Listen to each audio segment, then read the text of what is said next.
नमस्कार विद्यार्थी मित्रांनो, मी तेजश्री शिंदे, सेठ विद्या मंदिर इंग्लिश हायस्कूल CBSE या शाळेच्या मराठी विभागाची शिक्षिका आहे.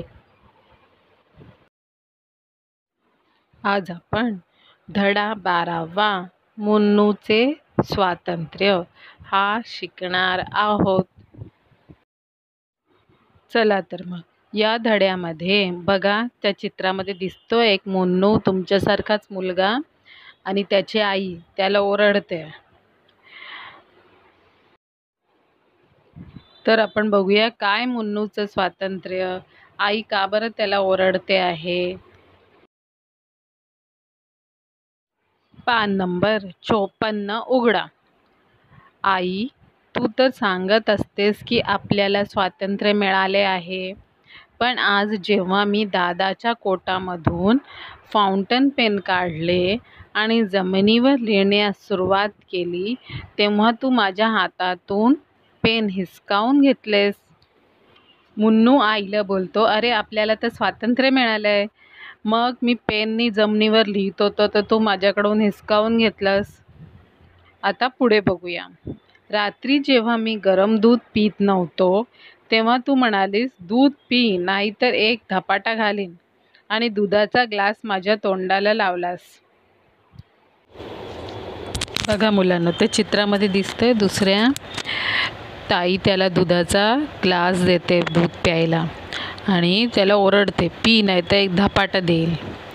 मग तो विचारतो, अरे हे काय स्वातंत्र्य आहे का? म्हणजे बरं का, मुन्नूला काय वाटतंय, आपल्याला स्वातंत्र्य मिळालं, पण मला कुठे स्वातंत्र्य आहे की माझ्या मनाप्रमाणे वागायसारखं. आता पुढे बघूया अजून काय म्हणतो मुन्नू. जेव्हा मी सकाळी रस्त्यावर खेळायला गेलो तेव्हाही तू नोकरला पाठवून मला बोलवून घेतलेस आणि म्हणालीस, रस्त्यावर गेलास तर पाय मोडून टाकीन. हे काय स्वातंत्र्य झाले? म्हणजे इथे पण बघा, तिसऱ्या चित्रामध्ये दिसतंय मुन्नूला त्याची आई ओरडते, रस्त्यावर का गेलास म्हणून. आता पुढे बघूया मुन्नू काय म्हणतो अजून. आज सकाळी जेव्हा मी पॅन्ट घालायची नाही म्हटले तेव्हा तू मला जबरदस्तीने घालायला लावलीस. बघा त्या चित्रामध्ये पुढे आई त्याला पॅन्ट घालते, पण त्याला पॅन्ट घालायची नाही आहे, मुन्नूला पॅन्ट घालायची नाही आहे, तरी त्याला आई जबरदस्तीने पॅन्ट घालायला सांगते. आता पुढे बघूया. मी जेव्हा दादाचे चित्राचे पुस्तक पाहत होतो तेव्हा तू ते माझ्याकडून हिसकावून घेतलेस आणि माझ्यावर रागवलीस.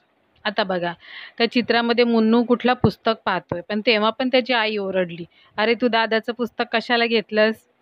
म्हणजे मुन्नूला त्याच्या मनाप्रमाणे वागता येत नाहीये, वागता नाहीये ते, आई त्याला ओरडते. मग हे काय स्वातंत्र्य आहे का, असं मुन्नूला म्हणायचंय. आता पुढे बघूया. जेव्हा मी रडू लागलो तेव्हा तू जोरात ओरडून म्हणालीस, रडलास तर एक थोबाडीत मारीन. मला रडण्याचे स्वातंत्र्य पण नाही का? बघा मुलांनो, या चित्रामध्ये दिसतंय मुन्नूची आई त्याला ओरडते, रडलास तर थोबाडीत मारेन. मग मुन्नू म्हणतो की अरे मला रडण्याचं पण स्वातंत्र्य नाही का? मग तो पुढे काय म्हणतो बघूया. थांब, मी पंडित जवाहरलाल नेहरूंजींनाच पत्र लिहितो व हे सगळं सांगतो. सगळे म्हणतात की आपल्याला स्वातंत्र्य मिळाले, परंतु मला तर थोडेही स्वातंत्र्य मिळाले नाही, आणि मी त्यांना सांगेन की तुम्ही माझ्या आईला पत्र लिहून मला स्वातंत्र्य द्यायला सांगा. या धड्यामागून लेखकाला खऱ्या स्वातंत्र्याची ओळख करून द्यायची आहे. आता आपण शब्दार्थ बघूया. स्वातंत्र्य, फ्रीडम. शाई, इंक. हिसकावणे, to snatch. लक्ष देऊन, अटेंटिव्हली. धन्यवाद.